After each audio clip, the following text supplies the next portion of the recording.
Welcome to Gregorian Chat.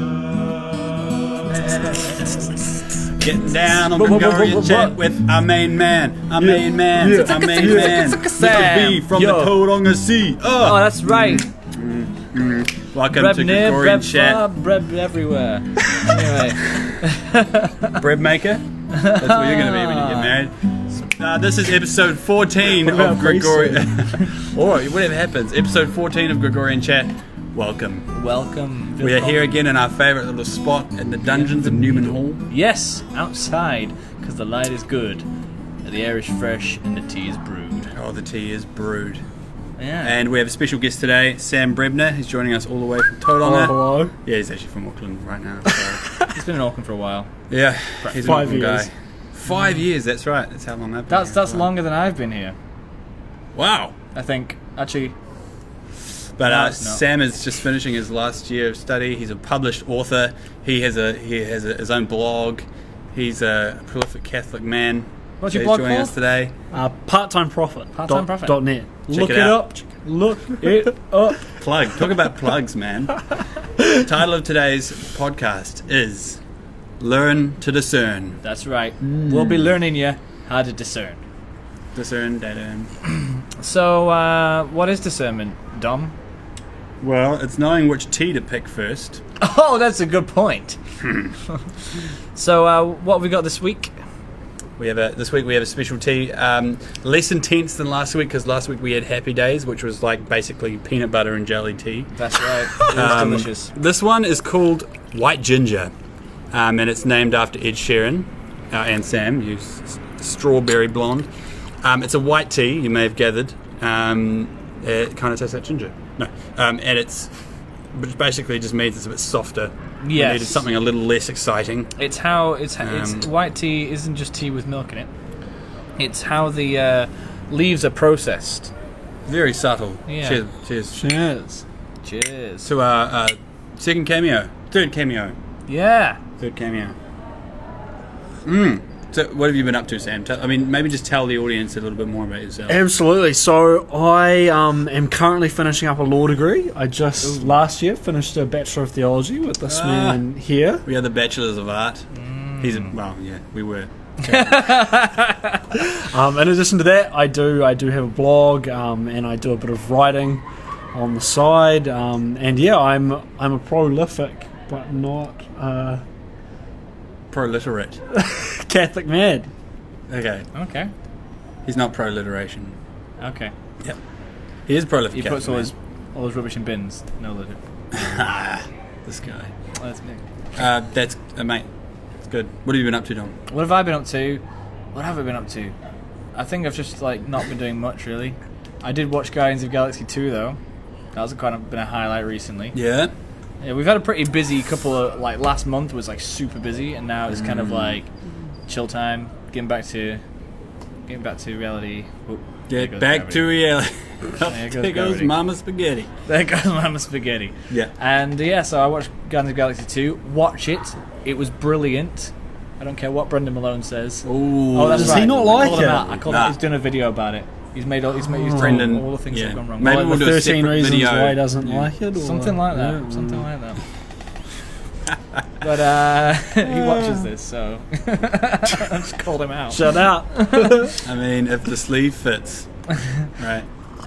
So yes, that's kind of like the highlight of my recent tides. How about Brilliant. yourself? Well, I'm going to be graduating on Friday. Get some graduation. With this guy, actually. Sam and I studied a lot of theology together. We made it all the way through the perils of University of Auckland School of Theology. And to the end. So we're going to graduate in style, which is going to be awesome. My parents are coming up from Nelson, which is a treat. And it's just going to be great. I'm really looking forward to finally being able to wear a ridiculous costume. Yeah. for a I holiday. remember my graduation. I skated there with my gowns on, skating down the road. Is that right? It was awesome. You were that guy. I was that guy. There was no other guy. There was just me. Who's Kate? Who's Kate? It's just someone you wanted to see. Oh. My cape's on. That's a cape, guys. Anyway, I've also been making a whole lot of cinnamon scrolls, That's which right. I forgot. I left them upstairs. They're all the what? way up the top. Maybe we should give Olivia a call and just be like, hey, Can you deliver us? deliver us. Our We should watch scrolls. The Prince of Egypt sometime.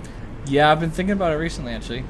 I remember that was even my favourite, like, kind of movie cartoon before I was a Christian. I was like, this is It's dope. a good one. It's a good one. Can't beat it. Speaking of beating it, we are going to go on to topic of discernment. Yes.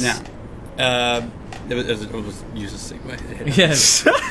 I was wondering where you were going with it. So discernment. What is it, guys? What is it? Why are you even talking about it? Yeah, I mean, I'm pretty sure Sam knows. I think Pass the blame. Talking in particular. I suppose- talking in I think- particular about discernment of vocations. Yeah. Right, I think yeah. Not I think just I've too always generally. just thought of discernment as, you know, trying to learn God's will for something. And I mean, in particular, it's often spoken of in the context of vocation, right? But I think it can also be as simple as, you know, like discerning a job, discerning a study pathway. Like, it's Yeah, not just yeah. whether I'm going to be a priest or Exactly. a single person for 5 years or just whatever. Like, You said that with some Just in case you guys amount didn't of catch chagrin. that, Sam is actually currently single. Yeah. Anyway, but yeah, I looked up the definition online, and it didn't have anything to do with making decisions. It says making right judgment. And it's like, I guess that does come into it. It's like judging on what path to take. But there's like big discernments and there's little discernments. Like, you don't think, okay, I'm going to go and pray. I don't know if I'm going to have, you know, A cheese sandwich. a cheese sandwich or put ham on it. I mean, I need to really pray about this and make a discernment and make a decision on what's going on here. That's not the kind of things we need to say. It's like generally life-changing, life-impacting things. Like, you know, I don't know, moving to the other side of the world, hypothetically. Maybe getting married. Or any other decisions I've made. Yeah. Exactly. So it's basically the idea is involving God, you know, as much as possible in what we do.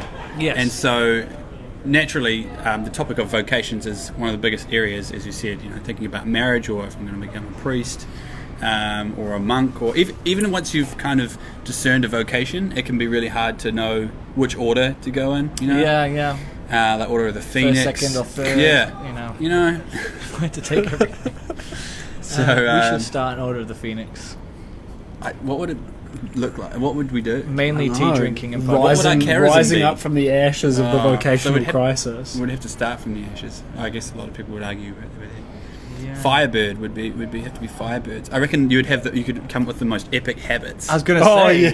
for the nuns, and the Chasubles would be out of control. Right. Also, a great name for a band, the Chasubles.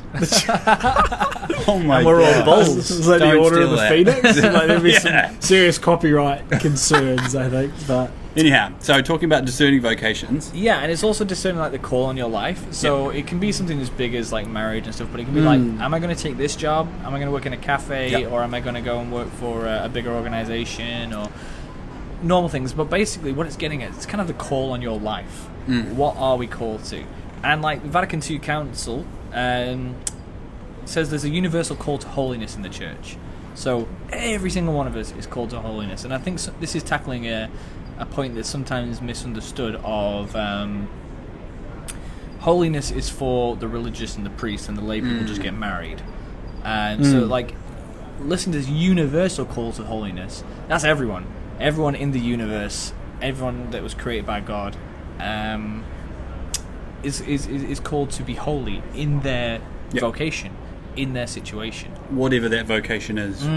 Actually, there's a really good point from the youth conference that we went to in Christchurch, and they were saying the idea with discerning a vocation is that you're basically asking the question, how am I best going to be a saint?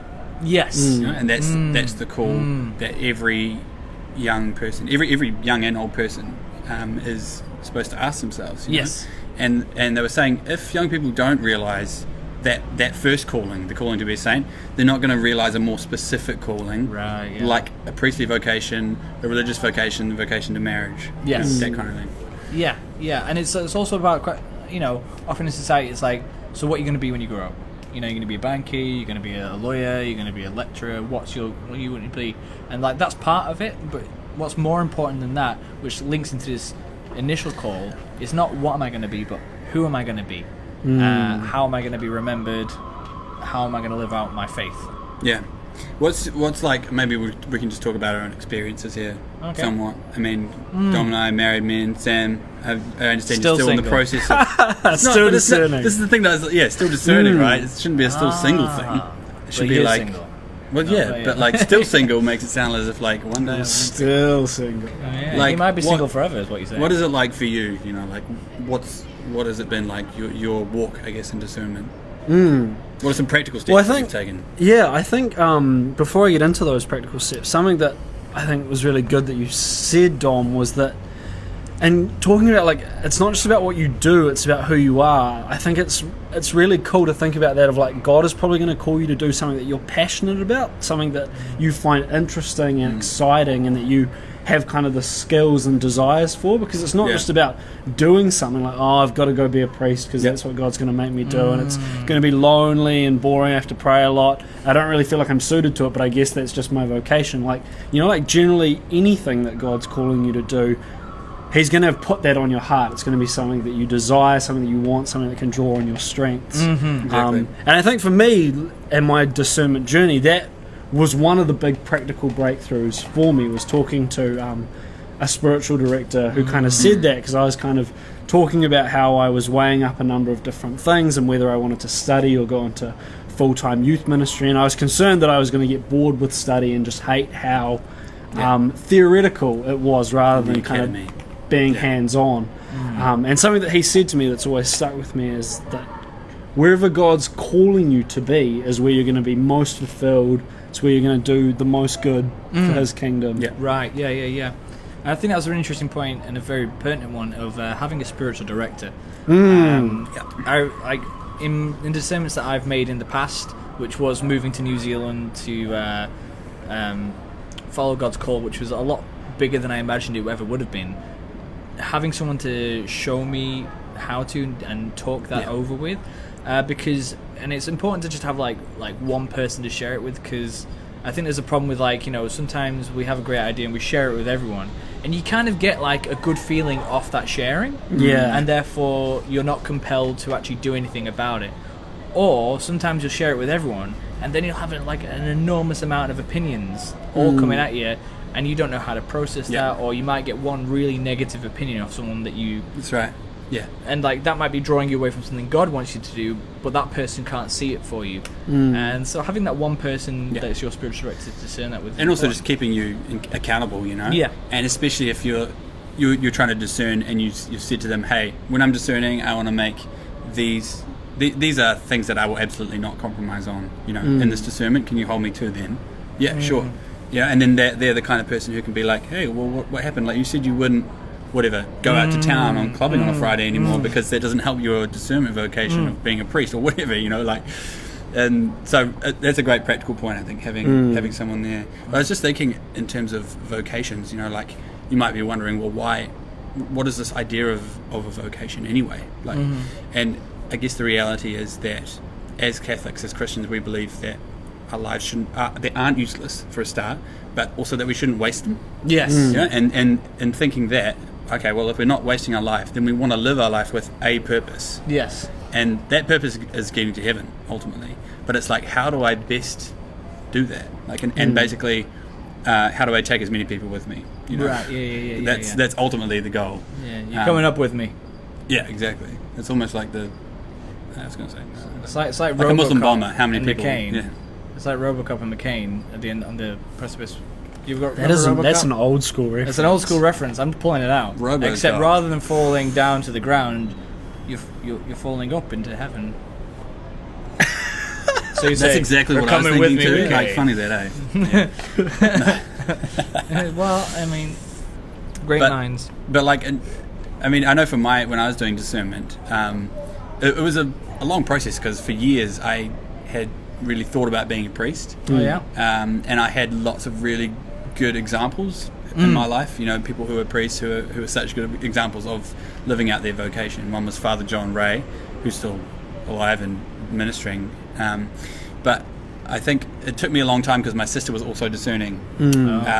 to be a nun. And so we almost had this like we were like companions in this, comrades in this kind of search for vocations. And then one day she got married and she was like, I kind of feel bad, sorry that I've like left you alone. And I'm like, no, that's the whole point of discerning. And also one thing I wanted to touch on was the whole thing with you might think, like you were saying before, some vocations are better than others. Right, One of the problems that can bring is especially like you might hear some kind of rhetoric in Catholic circles saying, oh, he was a seminarian but then he dropped out, as if like he failed seminary, and that leaving is failing, when in fact a seminary, like a relationship, is supposed to be a process of discernment. You learn things, you give things, and you take things. And so discerning out, if it's done correctly, shouldn't be looked down upon. I think that's where having a spiritual director can be so important as well, because while I think there are certainly, I'm sure there are numerous times where seminarians have had however many years and then discerned that they're not called to that, but I'm sure you guys have experienced as well of friends that kind of have a bit of a discernment freak out. Yeah, especially in those seminal years. They're 5 or 6 years into the seminary, or they're engaged, or whatever's going on, and then they kind of just freak, and they're like, oh, maybe I'm called to another vocation, and without kind of properly processing it, they just jump straight into something else. And I think like discernment's supposed to be a process, right? It's supposed to be like Jacob wrestling with God. It shouldn't just be something where you've committed to something for years and then all of a sudden 1 week you're feeling particularly emotional or particularly like called somewhere else, and you're like, oh, I guess I just have to drop everything. It's really important to discern in a responsible way. Well, it's a call on your life, and your life will be pointing in that direction anyway. You just need to carry on going. But I think it's like, as we're saying, like we have that universal call to holiness. So before we're called to be a priest or a mother or a father or a religious, we're called to be holy people in that situation. So like I'm called to be holy as like the British guy that moved from New Zealand. You're called to be holy when you come up to Auckland for 5 years, and you're called to be holy in whatever you do. And so one thing that's key to that, one thing that's necessary to be not just be holy, but to be like true to yourself and true to God, is a decent prayer life. Now this isn't like spend every waking moment in prayer, but like having your own prayer, having your own maybe devotion, making it to mass, doing the hour fast, going to adoration, whatever it is that really speaks to your heart, that really helps you connect with God.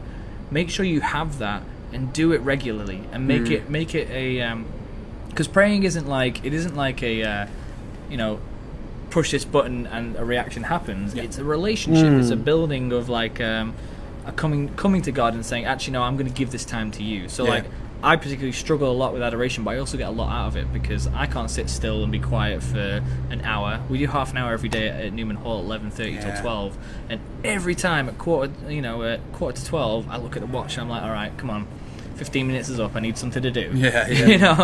And that's when the rosary comes in handy. Keep my mind literally handy.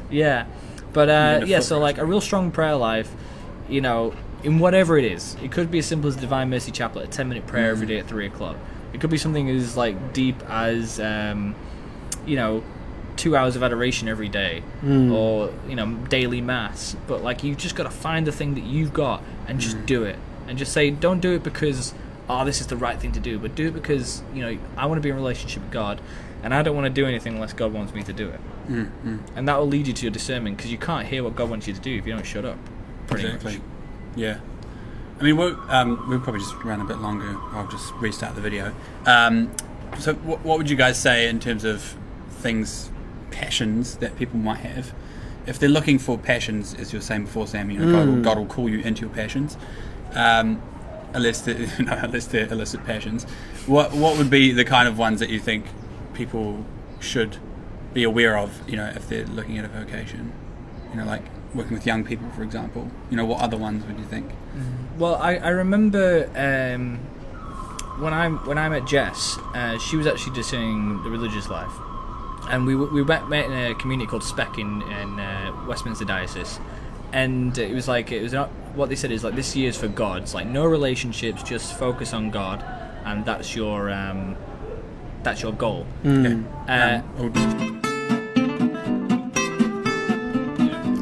So we were in this community, and we were giving our whole time and our whole selves to God, so then we could discern what path we had.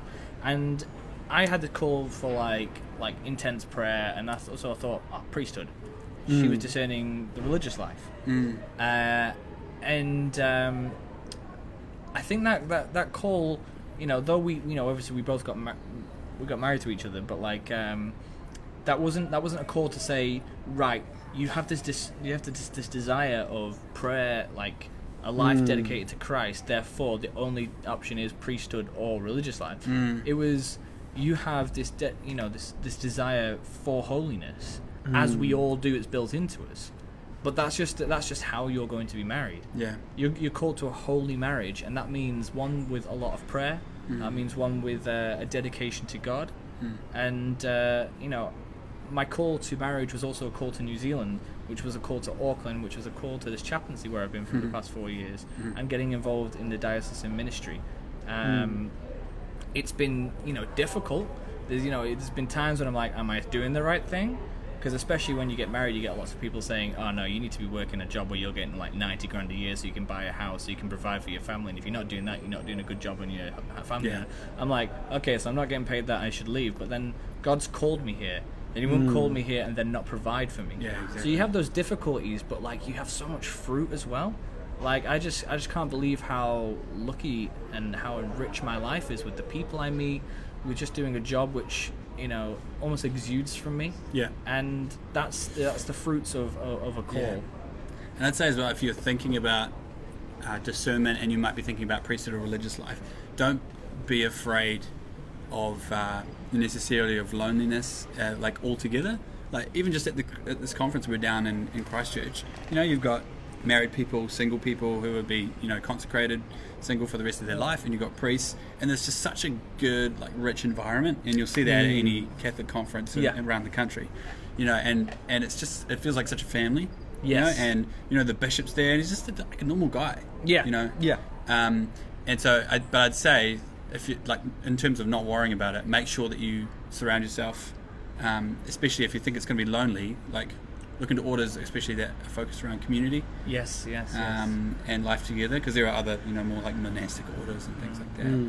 I remember my chaplain when I was at university. She'd say to somebody like, if you thought about being a priest, it's like, oh no, I want to have kids. And it's like, well, if you're a priest, then the children in your parish are your children. Yeah, it's like, no. I want to get married. I want to have. Yeah, that's right. Yeah. I think that's an interesting point though, because I know like I'm always a bit cautious about like saying like, oh, if you have this trait, it kind of indicates you're more called to priesthood or married life. Like I remember one priest saying to me like, Sam, often the best fathers are the best fathers. Like they're the people that like would be the best with kids and grown up also make the best priests. Like that real that's like true, spirit of love, so true. And family. And I know so many parish priests that I've asked that question to, like, oh Father, do you ever get lonely? Is that a struggle?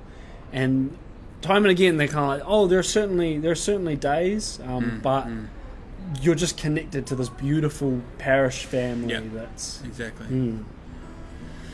Yeah, I mean, I'm pretty sure that's all we have time for today, but we're probably going to be doing 2 more episodes of Gregorian Chat on the topic of vocations, discernment. But it's been great to have you on the podcast, Sam. Oh, it's been a pleasure, And make sure you do check out parttimeprofit.com. .net. Whoa. I'm trying to get .com. .net. It's a struggle. Yeah, I'm sure it is, But thanks for joining us. Keep it Catholic. God bless. God bless. And break. Hey guys, thanks for listening to the podcast. We hope you're enjoying it. We're certainly enjoying making it. Make sure that you subscribe to our YouTube channel, Auckland Catholic Tertiary Chaplaincy. Also, follow us on Facebook at Facebook.com/The Chaplains. Or you can find us on Instagram at Auckland Catholic Chaplaincy. We also have a webpage, www.newmanhall.org.nz. If you're going to be online, make sure that you like, you share, and comment in the box, maybe if you have some extra stuff to add to the conversation. Thanks. God bless.